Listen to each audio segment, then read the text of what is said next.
bien, on se retrouve ici au bord du Coron pour essayer de pêcher la truite Fario. On arrive près de la rivière. La chose essentielle pour la pêche de la truite, c'est vraiment de se camoufler, de ne pas trop approcher la rivière.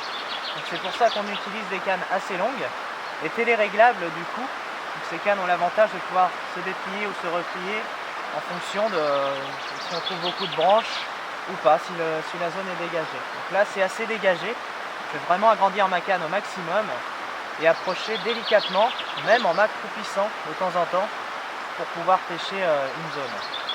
Donc les zones intéressantes vont vraiment être des zones de bois mort, des zones de retour de courant, voilà, ou alors les zones de courant avec juste une zone un peu plus calme. Je vais commencer par vous présenter la pêche au toc. Donc juste pour vous préciser quand même le fil, donc on utilise du fil assez fin pour chercher la truite sauvage. Donc il ne faut jamais pêcher trop gros. Donc celui-là c'est du 15 centièmes de millimètre.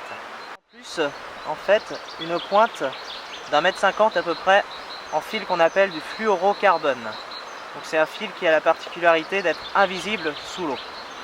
Je vais faire un nœud de raccord. C'est parti. Donc, hop, on commence par raccorder les deux brins. Tac, un nœud tout simple.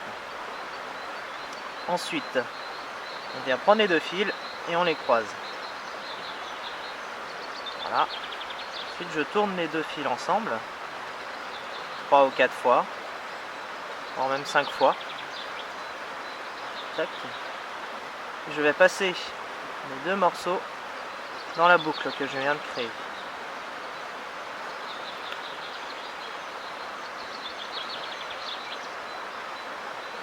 Alors une chose essentielle avant de serrer son nœud, c'est de toujours l'humidifier. Donc on a tout le temps à portée de la salive.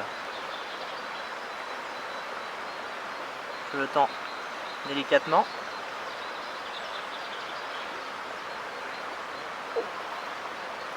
Et voilà, ça nous donne un nœud de raccord. Il suffit juste de couper l'excédent.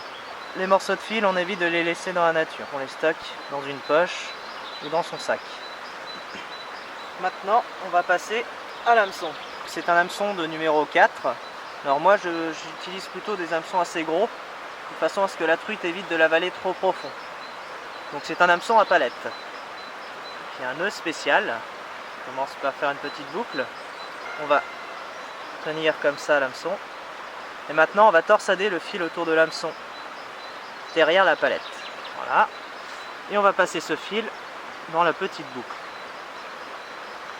Que voici. Il suffit juste de tendre tranquillement l'autre fil, que le nœud se serre. Une chose essentielle, c'est de passer le fil devant la palette, vers la pointe de l'hameçon, et jamais derrière. Sinon l'hameçon ne va pas bien piquer. Maintenant, la plombée, donc, qui va être à définir en fonction du cours d'eau, donc de la vitesse du courant et de la profondeur. Donc là on a quand même pas mal de courant, on a eu de beaux plombées assez élevées. Je vais utiliser du numéro 5, donc au bord de l'eau.